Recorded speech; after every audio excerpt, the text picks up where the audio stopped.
Alhamdulillah, alhamdulillahil qail innama ya'muru masajidallahi man amana billahi wal yawmil akhir wa aqama as-salata wa ata az-zakata wa lam yakhsha illallah wa asa ulaika an yakunu minal muhtadin.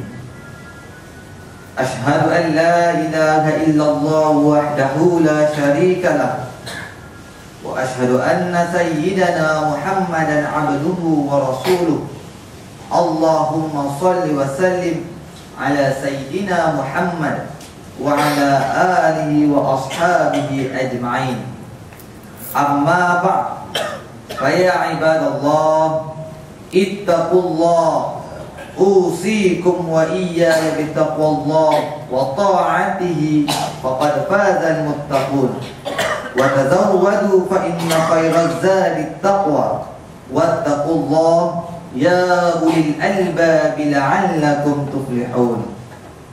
Sidang jemaat yang dirahmati Allah, marilah kita bersama-sama meningkatkan ketakwaan kita kepada Allah Subhanahu wa ta'ala dengan melaksanakan segala perintahnya dan menjauhi segala tegahannya.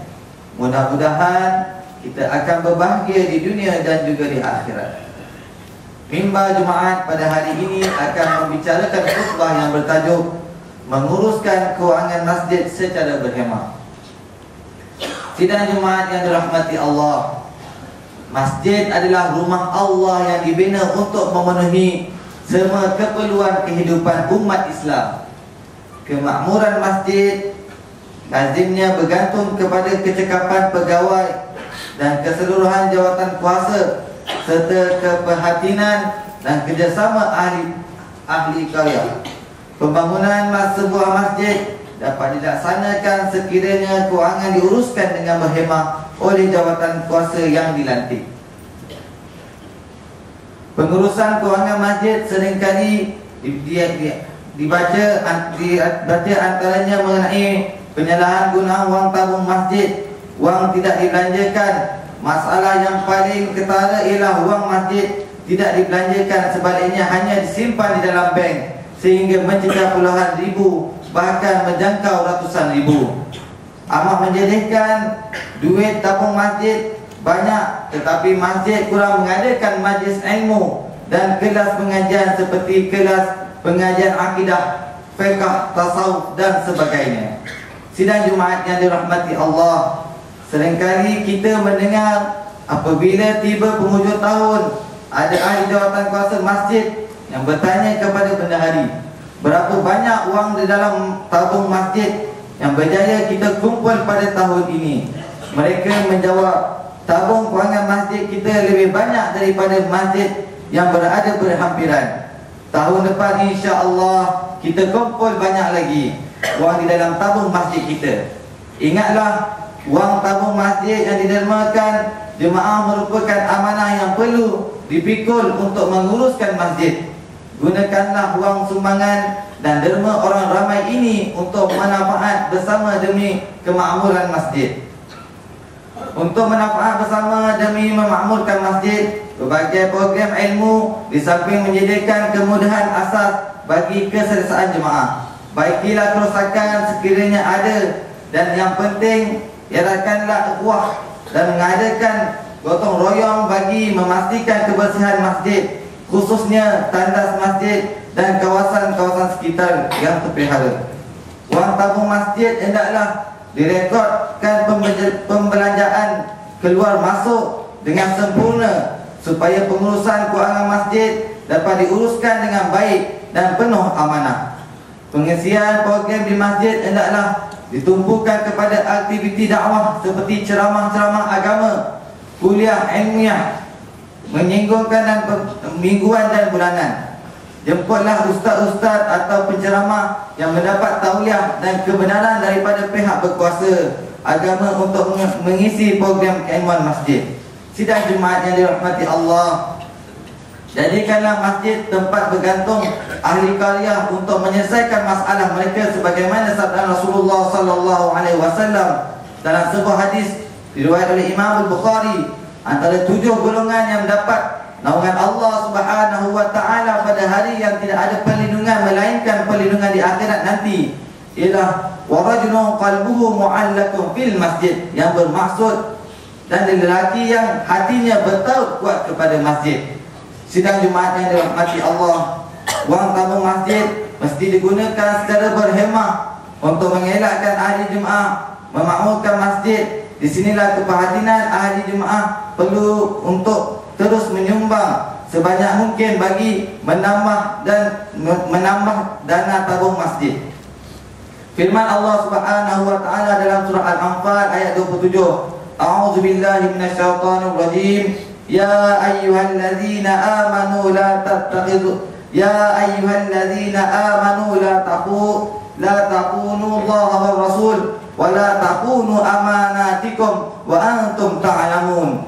Yang bermaksud, wahai orang-orang yang beriman, janganlah kamu mengkhianati Allah dan Rasulnya, dan janganlah kamu mengkhianati amanah-amanah kamu, sedangkan kamu mengetahui salahnya. Sidang Jumaat yang dirahmati Allah Subhanahu wa taala, ingatlah setiap daripada kita bertanggungjawab menguruskan al-ihwal masyarakat Islam, termasuk menguruskan masjid. Pengurusan masjid hendaklah diuruskan dengan baik, terutamanya dalam urusan pengandian kewangan masjid. Tunaikanlah amanah-amanah yang telah diberikan kepada kita dengan penuh kejujuran. Sifat amanah ini adalah merupakan lambang atau tanda kepada golongan orang beriman kepada Allah. Ketahuilah juga bahawa mengkhianati amanah yang telah diberikan kepada mereka adalah termasuk dalam golongan orang-orang munafik, sebagaimana yang telah dijelaskan oleh Rasulullah sallallahu alaihi wasallam berdasarkan kepada hadis yang diriwayatkan oleh Muslim daripada Abu Hurairah radhiyallahu anhu, sabda Rasulullah sallallahu alaihi wasallam, ayatul munafiq salasun, idza haddatsa kadzaba wa idza wa'ada akhlafa wa idza tumina khana. Yang bermaksud, tanda orang-orang munafik ada 3, iaitu apabila ia berbicara dia berdusta, apabila ia berjanji dia tidak menepati, dan apabila diberi sesuatu amanah dia khianati. Sidang Jumaat yang dirahmati Allah, kesimpulan yang dapat diambil daripada khutbah adalah seperti berikut. Pertama, kewangan masjid perlu diuruskan secara berhemah oleh pihak pentadbiran masjid. Kedua, menjaga pengurusan masjid terutamanya kewangan adalah amanah daripada Allah Subhanahu wa taala. Ketiga, ahli jemaah mesti bekerjasama dengan menyumbangkan buah fikiran, tangga dan sebagainya untuk memakmurkan masjid. Firman Allah Subhanahu wa taala dalam surah Al-Imran, A'udzu billahi minasyaitonir rajim. Inna awwala baitin wudi'a lin-nasi lalladzi bi Bakkah mubarakan wa hudan lil alamin. Barakallahu li wa lakum fil Qur'anil azim wa nafa'ani wa iyyakum bima fihi minal ayati wa dzikril hakim. Wa taqabbal minni wa minkum tilawatah innahu huwas samiul alim. Aqulu qawli hadza wa astaghfirullahal azim li wa lakum ولسائر المسلمين والمسلمات والمؤمنين والمؤمنات فاستغفروه ويا فضل المستغفرين ويا نجاة التائبين. ربنا آتنا في الدنيا حسنة وفي الآخرة حسنة وقنا عذاب النار وقنا عذاب النار وقنا عذاب النار.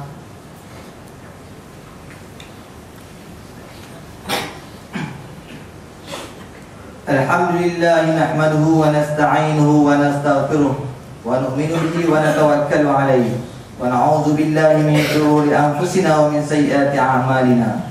Man yahdihillahu fala mudilla lahu wa man yudlil fala hadiya lahu. Asyhadu an la ilaha illallah wahdahu la syarika lahu wa asyhadu anna sayyidana Muhammadan 'abduhu wa rasuluh sayyidul khalaiq wal bashar. Amma ba'du. Fa ya ibadallah, ittaqullah wa kunu ma'as sadiqin wa alamu anna Allah subhanahu wa ta'ala amarakum bi amrin bada fihi bi nafsihi wa sanna bi malaikati musabbihati bi qudsihi. Fa qala Allah ta'ala mukhbiran wa amira إن الله وملائكته يصلون على النبي يا أيها الذين آمنوا صلوا عليه وسلموا تسليما اللهم صل على سيدنا محمد وعلى آل سيدنا محمد كما صليت على سيدنا إبراهيم وعلى آل سيدنا إبراهيم وبارك على سيدنا محمد وعلى آل سيدنا محمد كما باركت على سيدنا إبراهيم وعلى آل سيدنا إبراهيم في العالمين إنك حميد مجيد وارض اللهم عن أربعة خلفاء الراشدين ساداتنا أبي بكر وعمر وعثمان وعلي بن أبي طالب وعن أزواجنا النبي المطهرات وعن أهل بيته وقرابته وسائر الصحابة والتابعين ومن تبعهم بإحسان إلى يوم الدين وارض عنا برحمتك يا أرحم الراحمين اللهم اغفر للمسلمين والمسلمات والمؤمنين والمؤمنات الأحياء منهم والأموات اللهم أنزل الرحمة على صلاتين الكرام وولاة المسلمين العظام الذين قضوا بالحق وبه كانوا يعدلون وخصوصا على Sri Paduka Baginda yang di-Pertuan Agong Alwar Sukubillah Tunku Mizan Zainal Abidin dan Almarhum Sultan Mahmud Al-Muqtafi Billah Isyah wa ala Sri Paduka Baginda Raja Permaisuri Agong Tuanku Nur Zahirah Allahumma atil umrahuma muslihain lil muwazzifina wal ra'iyyah wal bilad وبلغ مقاصدهما للطريق الهدى والرشاد اللهم اجعل ماليزيا وسائر بلاد المسلمين طيبة آمنة مطمئنة رخية ربنا لا تزغ قلوبنا بعد إذ هديتنا وهب لنا من لدنك رحمة إنك أنت الوهاب ربنا آتنا في الدنيا حسنة وفي الآخرة حسنة وقنا عذاب النار عباد الله إن الله يأمر بالعدل والإحسان وإيتاء ذي القربى وينهى عن الفحشاء والمنكر والبغي يعظكم لعلكم تذكرون فاذكروا الله العظيم يذكركم واشكروا على نعمه يزدكم واسألوه من فضله يعطكم ولذكر الله أكبر والله يعلم ما تصنعون أقم الصلاة